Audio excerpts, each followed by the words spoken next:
Ocelot. I hear they started calling you Shalashaska in Afghanistan. What's that about?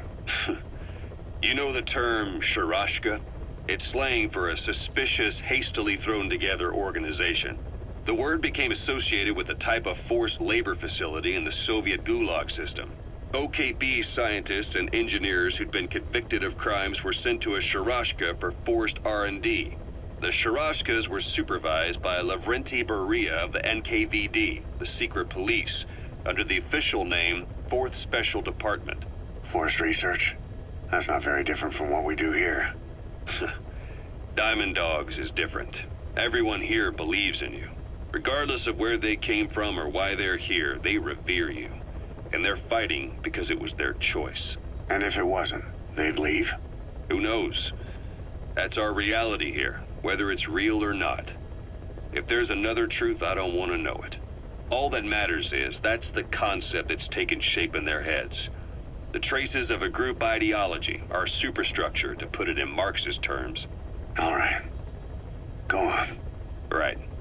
So anyway, at some point the enemy started calling me Sharashka.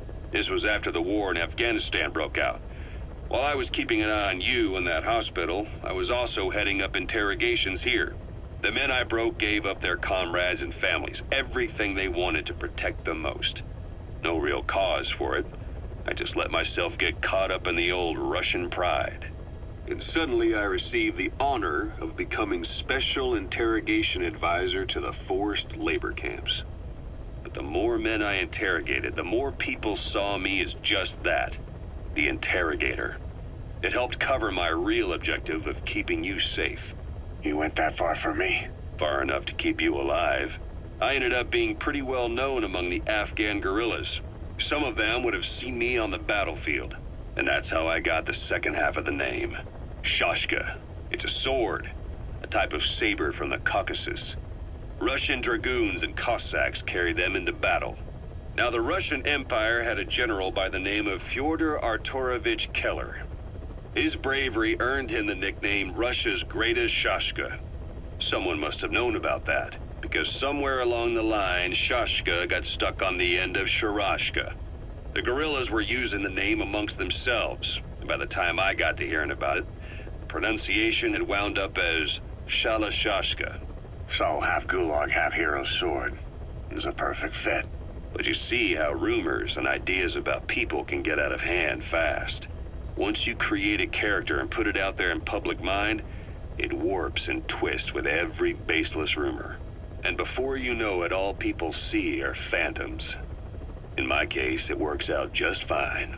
I'm plenty used to working under aliases.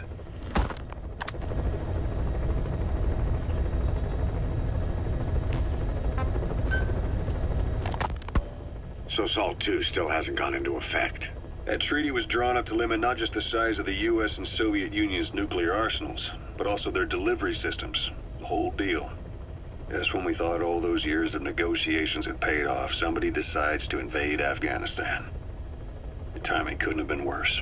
The president was in the middle of the SALT II talks back then. You mean while you were busy trying to stop Peace Walker? I heard. President Ford was meeting with the General Secretary in Vladivostok. In his absence, the political brass in America detected what they didn't realize was false nuclear launch data from Peace Walker, and were on the verge of ordering a retaliatory nuclear strike. Coleman's big idea? Humans are incapable of destroying themselves. Turns out he never knew what humans are capable of. If that AI, the boss, hadn't found a way to stop the fake data transmission, they probably would have gone ahead with the launch. Deterrence was revealed as the pipe dream it was. All thanks to you.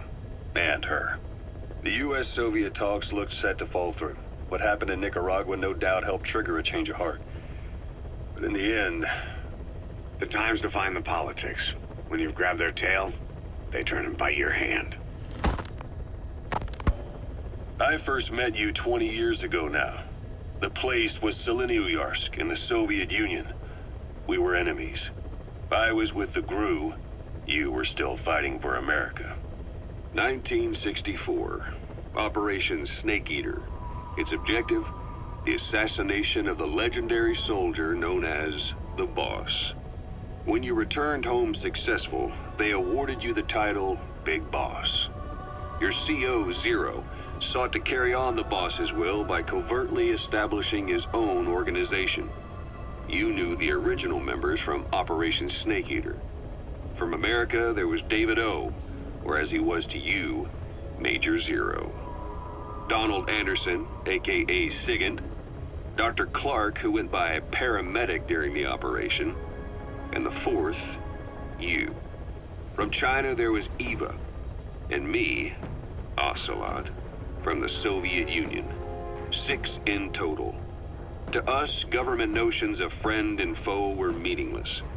As were East and West, we joined forces by our will alone. Our objective was to fulfill the boss's dying wish, to make the world one. And to do it, Zero used the Philosopher's Legacy, the secret war fund you obtained during Operation Snake Eater. This organization would go on to become Cypher. I, on the other hand, was left with the problem. You only recovered half of the legacy. I had to locate the other half myself. When I found the funds, I passed them on to Zero, just as you wanted. I still trusted him in those days. We thought what he was doing was the boss's will, until he started that one project. Les enfants terribles, Zero called it. You parted ways, as did Eva, leaving only Anderson and Clark still with him. I maintained limited contact, although truth be told, we were just keeping tabs on one another. The reason was always you. After you returned to the Army and created Foxhound, you left America. For a time, even I'd lost track of you. I'd imagine Zero did too. You always were the best when it came to hide and seek. Zero created Cypher, an information network to tap into every corner of the globe. Woven together, Cypher's arteries make the world just one big organism, and that's not all. It also monitors the thorn in Zero's side. That's you, tracking your coordinates wherever you might go. The further you strayed from your roots, the larger Zero became. It's as if he was trying to close the gap between you. But before long, he disappeared from public life. Only a few people had direct contact with him. For a time, I was one of them. Then a year after you fell into your coma, he slipped out of sight entirely. Since then, nothing. No photos, no recordings, not even a reliable rumor as to his whereabouts. I tried every method I could think of, but Zero was gone. Freed of his control, his creation, his power continued to grow. Cypher is a great beast, and Zero was its spine. But even without him, it's endured, evolved. But now its body is rotting, riddled with parasites. Parasites like the ones who attacked you 9 years ago in the Caribbean, and then at the hospital. Cypher's Black Ops unit, XOF. They learned where you were, and came to wipe the slate clean.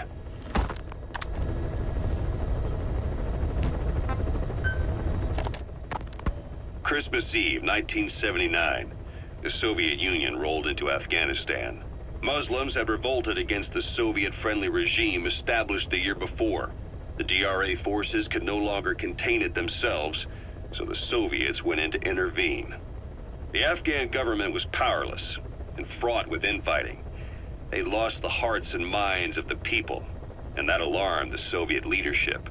With the Islamic Revolution happening in Iran, the Soviets felt they had to act fast or risk the spread of Islamic revivalism. A superpower, sending a motorized rifle division against men on horseback with antique rifles. Everyone thought it'd be over in an instant, only it wasn't. Some Muslims made their fight a jihad, a holy war, and began a guerrilla campaign on all fronts. A war of attrition. These fighters call themselves Mujahideen. They're being supported by the West through Pakistan. That's why Miller was involved. He was training them near the Zero Line, sponsored by the CIA. The war has become a nightmare for the Soviet troops stationed here. They thought they'd be headed home in 6 months at the most. Then a year passed. 2 years. Now here we are 4 years on with no exit in sight. Afghanistan has become the Soviet Union's Vietnam. The Soviet troops on the ground want to go home, but at least they have homes to go back to. The Afghans have lost theirs. The Soviets destroy the kishlaks, villages, wherever they can. They burn down homes and fields, fill in wells, turn pastures into minefields. It's created a mass of refugees who fled to Pakistan. If the Mujahideen are fish swimming around the villages, the Soviets will go so far as to dry out their ocean. But this has had a big price. There's bitter resentment among the Afghans, and they're taking out their anger on the soldiers on the front lines. Among the Mujahideen are the Pashtun people. They're fiercely devoted to their code of Badal, or revenge. Soviets they've captured have had their hands, feet, and noses cut off before being left to die at the side of the road, just to show their comrades what they're capable of. Friendlies who come across them can do nothing but put them out of their misery. Then they burn down another village in retaliation.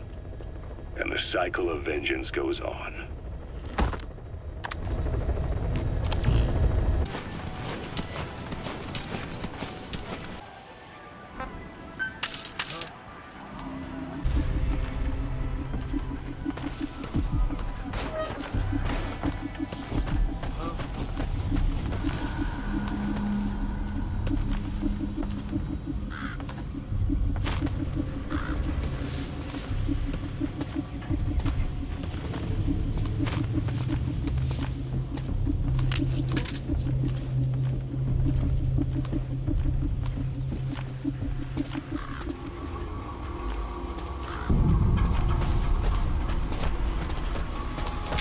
Я не хочу умирать!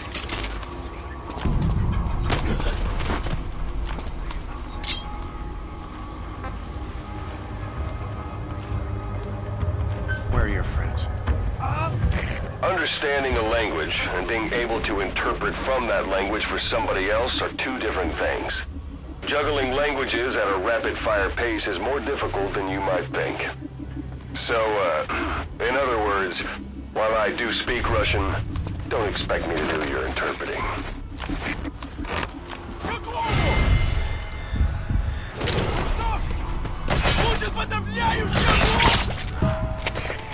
Your suppressor's no longer effective. Bear in mind your weapon will be loud from now on.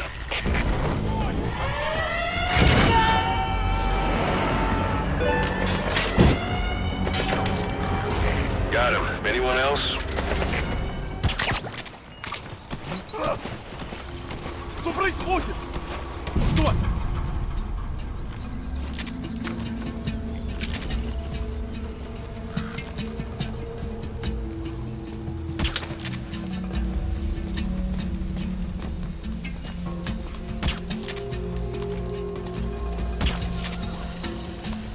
Черт!